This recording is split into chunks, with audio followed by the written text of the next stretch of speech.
chat, I'm like super honored for Admiral Danny Wisely to be here. I have known Admiral Wisely for, I think, 10 plus years, and 20. We were kids. So I mean, this is literally the legend, right? That's what, he used to be the commander of the Blue Angels. He used to be the admiral in charge of the John F. Kennedy aircraft carrier group, winner of Purple Heart. It's just all the amazing things in there. Definitely, please definitely search on his, just see his bio. All these is amazing. He wrote this fun fact in there, which I thought was really fun. So he's actually afraid of heights.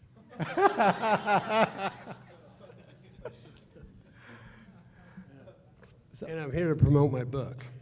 Yeah, like amazing book, definitely good. So before I forget to tell you, I'll be at the check-in booth here during cocktails. So, what do you want me to talk about? I think anything you want, how about? Okay, I had a really interesting life. I was just floundering, barely got out of high school, and somehow I was just hanging my fingernails at college, and a recruiter came along and said, "You want to fly airplanes?" I said, "Pick me." So my first airplane ride in a commercial airplane was to Pensacola, Florida, to flight training. And a Marine DI's got a hold of me, and I suddenly got disciplined. And I just took like a duck to water. So I was 20 years old flying jets in the Navy in the beginning. 4 years later, I was flying F-4 Phantoms, getting shot at in Vietnam.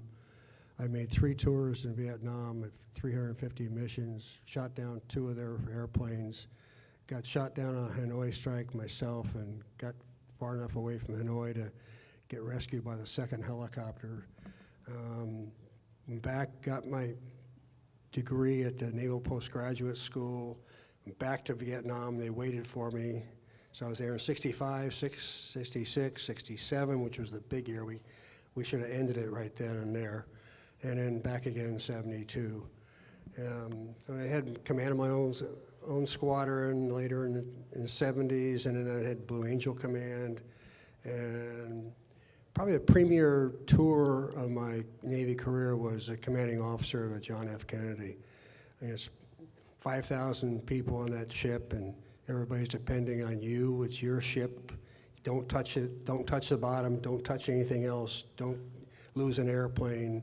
It's a big responsibility, but it's got a lot of great young people. Average age is like 19 years old, and a lot of good department heads. And it's a really exhilarating time in your life to just help mold young people's lives and make them look ahead. And I used to tell them, I was where you are right now, at one time, and you can be me, that kind of a story. But we go into ports in the Mediterranean, and I made them all wear collared shirts and say you're representing the United States of America, and gave them all overnight liberty until they screwed up, and then they didn't go on liberty anymore for a while, that kind of thing.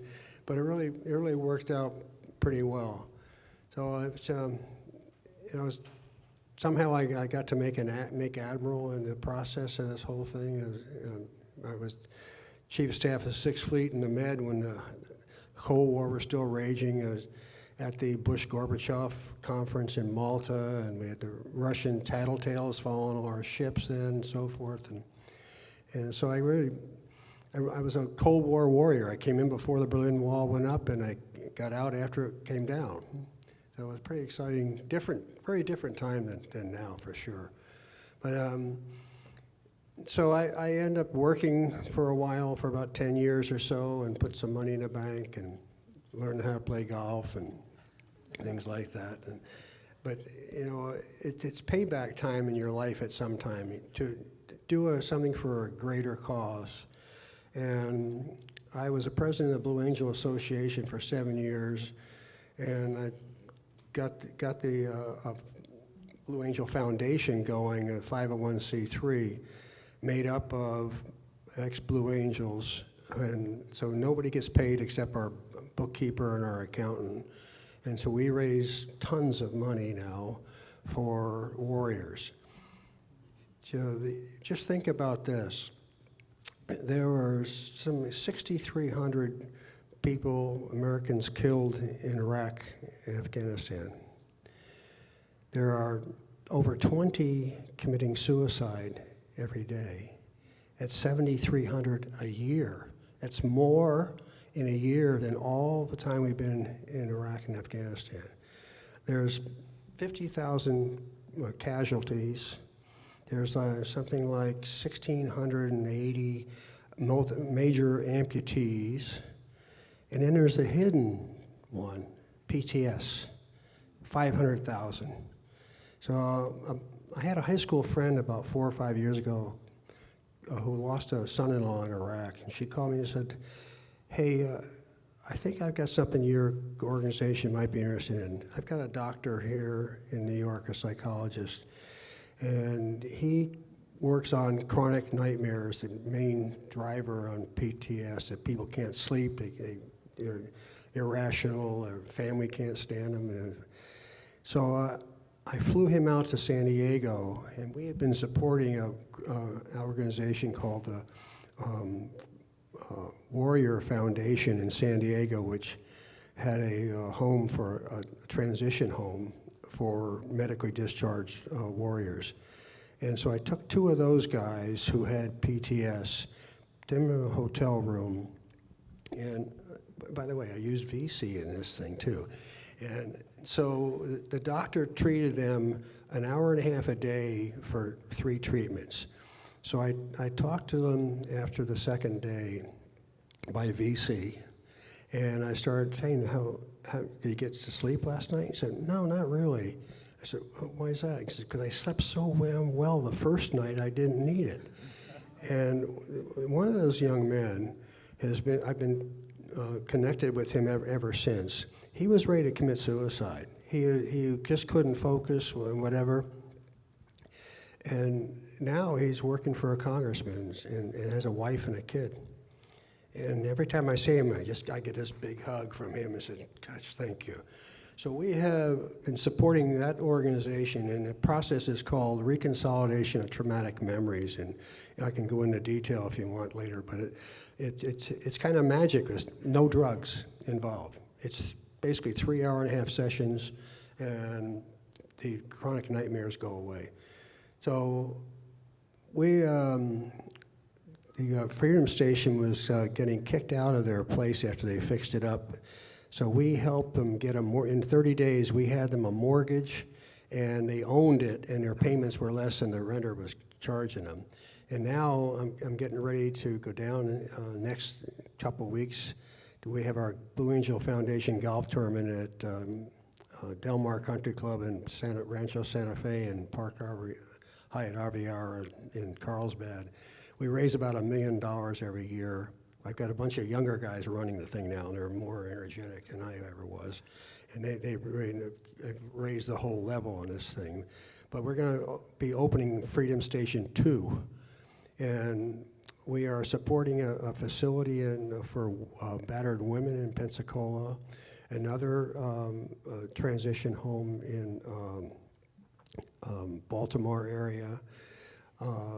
It just goes on and on what we're able to do once we get the traction and the money starts coming in and how we can help the warriors. But it's just, it's a pretty rewarding thing to be involved in all this. That's awesome. Thank you so much for sharing that, Admiral. By the way, how many former Blue Angels are there? Like how many? A lot. Like, I mean, is it like thousands? I always like to joke with my Air Force friends. You know, it was the Army Air Corps until 1947, and it became the U.S. Air Force. The Blue Angels are older than the Air Force. They started in 1946. Most of those, you know, the first 15, 20 years are deceased by now, but you know, it's 73 years of Blue Angels. It adds up over time, and it was a fair amount. And we have a reunion every year in Pensacola, and it's a great fraternity. Sounds like awesome there. Yeah. I mean, Admiral, one thing is I just want to say, I'm extremely grateful. Like when I was starting out of VSee, you helped me so much on all these like things. I'm just eternally grateful for you. Now, There's a lot of like really smart people in the audience. Like, what are some problems you wish someone in the audience they should solve? Like, what are some maybe some healthcare issue you wish like it just annoys you, or someone should like fix that? Well, I've been learning a lot sitting here. What came to mind is I think we can treat PTS with telemedicine. I mean, why not? And just think how you can scatter that.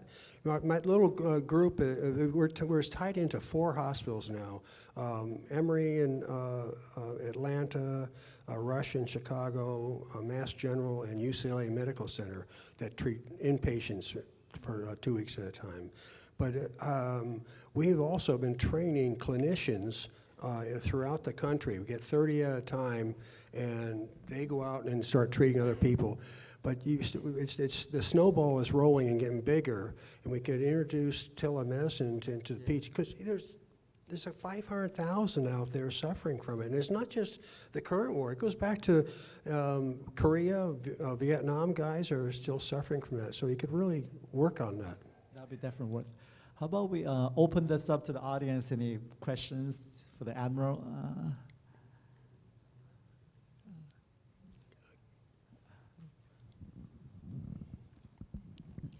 Congratulations on your ability to start treating PTS. That's fantastic news. Thank you for that. My question is that I understand that there are societies, Israel in particular, in which the proportion of PTS that are suffered by their warriors is less than we see in the US. Do you know anything about that, and could you speculate as to why that might be in terms of social support of the population? There's disproportionate numbers in different places? That's my understanding. And I mean, different countries have more? That's correct, that depending on the society and the culture that surrounds the warrior when he comes home or she comes home, that the proportion of people suffering from PTS is different, and that in particular... You mean less? Correct. My understanding is that in Israel, as an example, where the culture is much more supportive, that there are many fewer of the ex-army that suffer from PTS. And I wonder if you could speculate. I'm not really sure how to answer that, other than the fact that I think in the wars I've been involved in, like we've been in Afghanistan forever. And there's other countries there, no doubt about it, but the bulk of the people are U.S. military. So that would be a number disproportionate in itself. One thing I want to point out about this this process this doctor has, some people are faking it. Be honest about it, because the government pays them money if you've got PTS. And this procedure, it flushes that out. So I don't know how many are flushed out in this process, but yeah, in the clinical studies we did like 30 at a time to get to proper measuring the stress level before and measuring it after and trying to get this thing certified, that there was a few each time that were flushed out. So I don't know if that helps your answer or not. Thank you so much. The question. Nobody wants to know what it's like flying a Blue Angel airplane or getting shot at, or. That would be too easy, I guess. So my name is Pierre Fournier. I'm CEO of Hexaskin. We're involved in a large project in Canada where there's 1,000 police officers equipped with sensors, and they're being followed to develop new diagnostics and a new understanding of PTSD. Are you aware of studies like that in the US where there's work being done to better understand the disease and to better objectively pose the diagnostics for it?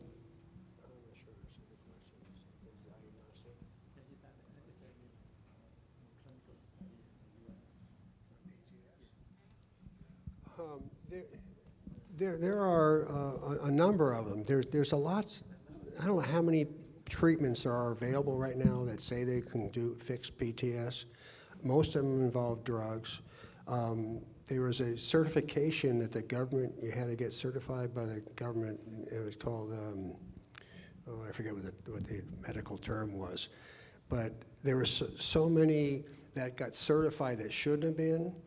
that the current administration stop the certification because there's enough out there, and some are just money grabbers and whatever.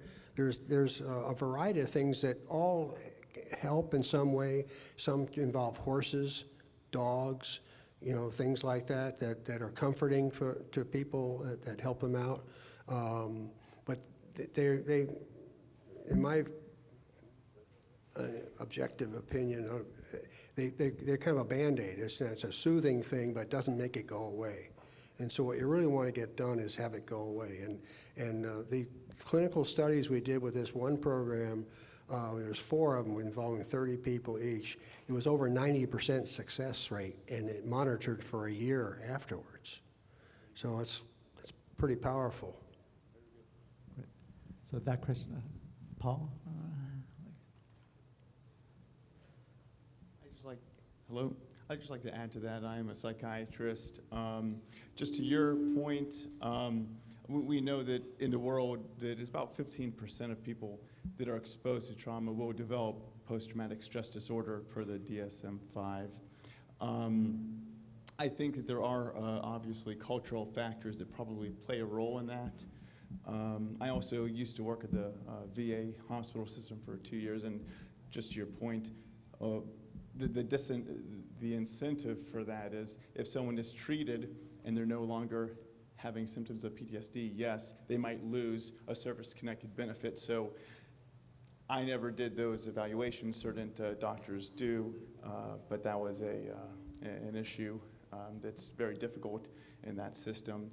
And to your point, just as a psychiatrist, we do know that there have been studies, and especially with one medication that helps minimize nightmares, as prazosin or beta blockers, blood pressure pills that lower the hyperactivity in the brain. And some studies that came out years ago was if they just took, and again, it can be combat, it can be traumatic events, assaults, motor vehicle accidents. So they looked at people coming in the emergency rooms that had a motor vehicle accident. If they prophylactically got a $4 medication, propranolol, dispensed, and I forget the time frame, but they could actually prevent a number of people that might have had symptoms of acute stress that would no longer go on to the post-traumatic stress syndrome. So just to help answer some of those questions.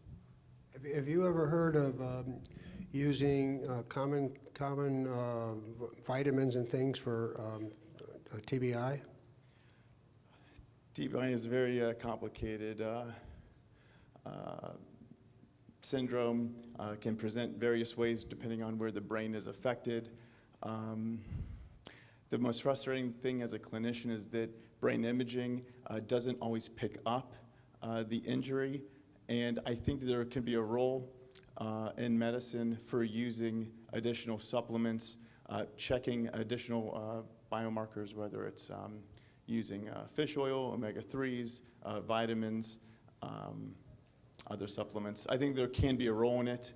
I think there's more to be studied in post-traumatic stress. I'm sorry, in TBI. What about ketamine? I saw it came out on like the front page of Time For depression. Well, maybe in the interest of time, we can take that maybe offline. But Admiral, I would like to, so can I ask, how many hours do you have to train when you get into the Blue Angel until you can perform? It's a while. It's actually a kind of a test pilot approach to doing that business. When I first, I started out as a leader. You know, I didn't work my way up from 2 to 3 or whatever.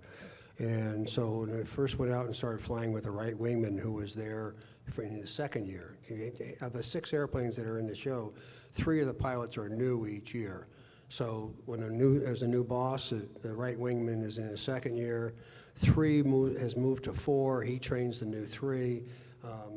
6 moves to 5 as solos and so forth. So you go out couple airplanes, and you start with a ground at 1,500 feet of altitude, and you do a series of maneuvers. And it doesn't take a few more days, and you got the guy in the left wing with the slot pilot back being a safety observer, following you through a series of linked maneuvers.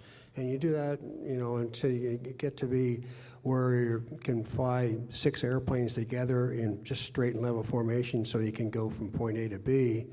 And so the season ends in end of November, and by the first week in January, you're got enough going that you take the team to Central California for 10 weeks, 7 days a week, flying twice a day. So it was, but you know, it's just you keep shaving off the altitude, you keep adding maneuvers, keep getting closer and closer, and after 10 weeks, twice a day, you're down looking like the Blue Angels. Awesome. Admiral, thank you so much You're for welcome. being here. You're welcome. Really, Pleasure. honored. Yeah, thank you.